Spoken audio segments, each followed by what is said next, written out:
के बाद अब लखनऊ का भी नाम होगा वैश्विक मानचित्र पर जब हम बात कर रहे हैं इस पूरे लैब के बाद से। 2022 चुनाव को लेकर दिल्ली में बीजेपी की बड़ी बैठक है। यूपी के चुनाव प्रभारी धर्मेंद्र प्रधान ये बड़ी बैठक ले रहे हैं और बैठक में deputy CM Dinesh Sharma, cabinet मंत्री ब्रजेश पाठक, ऊर्जा मंत्री श्रीकांत शर्मा, बेसिक शिक्षा मंत्री सतीश द्विवेदी, ग्राम विकास राज्य मंत्री आनंद स्वरूप शुक्ला शामिल होंगे। बैठक में मिशन 2022 को लेकर स्ट्रैटेजी बनाई जाएगी। आपने देखा होगा धर्मेंद्र प्रधान क्योंकि बड़ी जिम्मेदारी उन्हें मिली हुई है और उस लिहाज से वो लगातार प्रचार प्रसार में नजर आते हैं। कल बड़ा कार्यक्रम हुआ इकाना स्टेडियम में, वहां पर भी वो मुख्यमंत्री के साथ मौजूद थे क्योंकि शिक्षा मंत्री भी हैं और उस लिहाज से भी। और आज स्ट्रैटेजी बनाई जाएगी उत्तर प्रदेश को लेकर। पवन हमारे साथ, हमारे सहयोगी जुड़े हुए हैं। पवन, खास तौर से जब हम धर्मेंद्र प्रधान जी का जिक्र करते हैं क्योंकि उन्हीं के नेतृत्व में आज की जो महत्वपूर्ण मीटिंग है, पूर्वांचल पे बहुत फोकस है उनका, वो हर रैली में ज्यादातर नजर आते हैं और कहीं ना कहीं माना जा रहा है कि हो सकता है कि उसको लेकर कोई रोड मैप तैयार हो या फिर पूरे उत्तर प्रदेश को लेकर ही।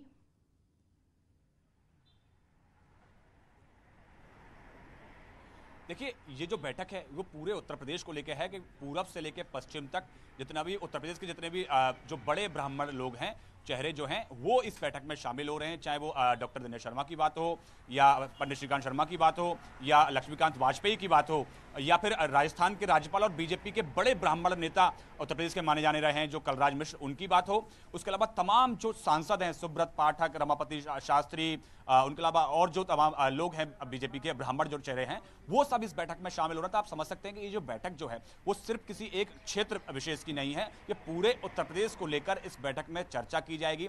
और इस बैठक का एजेंडा एक ही है, जिस तरह क्योंकि चुनाव से पहले जिस तरह से बातें आ रही थी कि ब्राह्मण कहीं ना कहीं वर्ग जो है वो भाजपा से नाराज है, तो उसको लेकर उसके बाद में कई सारे ब्राह्मण सम्मेलन चलाए गए, तमाम ब्राह्मण नेताओं को उनके साधने के लिए लगाया गया। तो अब इस बैठक के अंदर उस पूरे जो प्रक्रिया का फीडबैक लिया जाएगा कि अब ब्राह्मणों का रुख क्या है भाजपा को लेकर, उसके साथ साथ अब आगे किस तरह से रोड मैप बनाया जाएगा और ब्राह्मणों के बीच में अपनी पैठ कैसे बनाई जाएगी चुनाव में उनको अब फिर से अपने साथ साधने के लिए, तो उसको लेकर चर्चा की जाएगी। आपको बता दूं कि कई जिस तरह से लगातार ब्राह्मणों को लेकर कई बातें जो है वो लगातार मैसेज एक पार्टी तरफ से दिया जा रहा है। कहा जा रहा है कि ब्राह्मण जो है वो संस्कृति की रक्षा के लिए भाजपा सरकारों में काम किया जा रहा है। मंदिर है, चाहे वो राम मंदिर की बात हो या काशी विश्वनाथ कॉरिडोर की बात हो, उसका कायाकल्प जो है वो भाजपा की सरकारों में किया जा रहा है। उसके साथ साथ जो सामान्य वर्ग को जो केंद्र सरकार ने 10%। ठीक, थोड़ी सी वक्त की बंदिश है। कुल मिलाकर यह है कि आपने देखा कि तमाम पॉलिटिकल पार्टीज ब्राह्मण सम्मेलन कर रही हैं। कुल मिलाकर अगर कोई नाराजगी है तो बीजेपी की भी यही कोशिश है कि उसे दूर कर लिया जाए। एक छोटा ब्रेक ले रहे हैं, कहीं मत जाइएगा।